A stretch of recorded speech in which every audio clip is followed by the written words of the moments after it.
కేసీఆర్ అప్లపాలు చేసిపోయింది.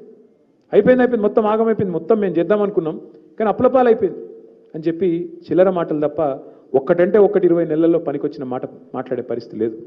మరి ఆ చిల్లర మాటలు మాట్లాడే అప్పుల మీద తప్పుడు కూతలు కూసే కాంగ్రెస్ పార్టీకి నిన్నగాక మొన్న పార్లమెంట్లో సమాధానం లభించింది. పార్లమెంట్లో స్పష్టంగా కేంద్ర ప్రభుత్వం చెప్పింది, కేసీఆర్ గారి ప్రభుత్వం చేసిన అప్పు మీరు ఇచ్చిపోయిన అప్పుతో సహా కలిపితే 3.5 లక్షల కోట్లు, అది తీసేస్తే కేవలం 2,80,000 కోట్లు మాత్రమే అనే మాట కూడా నిన్నగాక మొన్న కేంద్ర ప్రభుత్వమే సాధికారంగా పార్లమెంట్లో చెప్పింది, బయట చెప్పలేదు.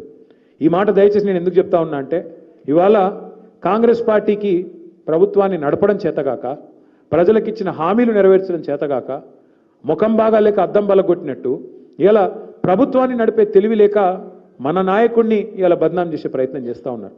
మనం గుర్తు చేయాలి, ప్రజలకు చెప్పాలి. 2 విషయాలు చెప్పాలి. ఒకటి, కేంద్రం చెప్పిన లెక్క అధికారికమైన లెక్క, రాష్ట్ర ప్రభుత్వ యంత్రాంగంతో మాట్లాడి ఇచ్చిన లెక్క తప్ప వాళ్ళ పాటికి వాళ్ళు ఇచ్చిన లెక్క కాదు, పార్లమెంటు వేదికగా చెప్పిన లెక్క.